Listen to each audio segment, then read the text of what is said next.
Koş git koş git. Yedi dağların lan aç git aç git. Yerin yurdum değil göç git göç git. Al dertlerini ve salaplarına. Al çürlülerini ve salaplarına. Bismillahirrahmanirrahim. Hakikaten nazar olmuş bak. Çalı gitarı. Naha gezdin böyle. Çalıyorsa bir şey yok. Nazardan çalı yazamış. Bismillahirrahmanirrahim. El benim elimde Hakman anamızın eli. Dil benim dilimde Hakman anamızın dili. Bismillahirrahmanirrahim. Nazaniyetine, şifaniyetine, 7 türlü dert niyetine. Bismillahirrahmanirrahim. Ehlem yeken hastayım. İhtin sıratel mustakime sıratel lezine ennamta aleyhim gayrul mağdubi aleyhim menettâillâmin. Bismillahirrahmanirrahim. Bismillah'dır ilk adım. Bismillah'la başlarım. Seni inanıp sığınmak buradım. Yardım eyle Allah'ım. Değerlen demavi Allah'ım. Bismillahirrahmanirrahim. İnne ezannahu fi leyletil kadri. Leyletil kadri hayrun min ehli şehrin. Tanasa'lü mülaiketi ve ruhu fihi. Biz Rabbihim yekûlü emin selamı diye atlamakta hecir. Bismillahirrahmanirrahim. Sivatima altıdır eves ben Allah'ın varlığına birliğine inandım iman getirdim. İkincisi kitaplarımıza inandım iman getirdim.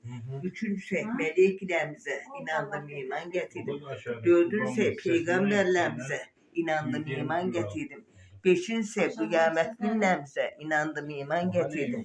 Altınse hayır ve şer Allah Teala'dan olduğuna inandım iman getirdim. Bismillahirrahmanirrahim. Peygamberimizin işi, gözlerin dostu, gözlerin dostu, şefaatlerin dostu. La ilahe illallah Muhammed Resulallah. Koş git koş git. Yedi dağların ağlan aç git aç git. Yerin yudum dedi göç git göç git. Al değerlerini ve sağlamlarına. Al çürüklerini ve sağlamlarına. Bismillahirrahmanirrahim. Ne yapıyorsun alırsan öyle? El benim elimde Hakman anamızın eli, dil benim elimde Hakman anamızın eli. Bismillahirrahmanirrahim.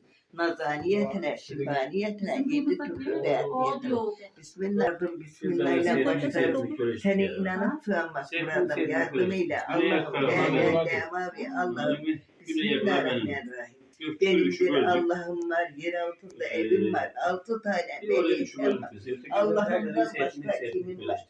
Bismillahirrahmanirrahim. Bismillahirrahmanirrahim. Dört yandan kaledi Hazret Elisa'sı Muhammed Miskilesi. Bismillahirrahmanirrahim. Bismillah dedim çıktım yola dört tarafı dedim kale. Ya Muhammed ya Mustafa.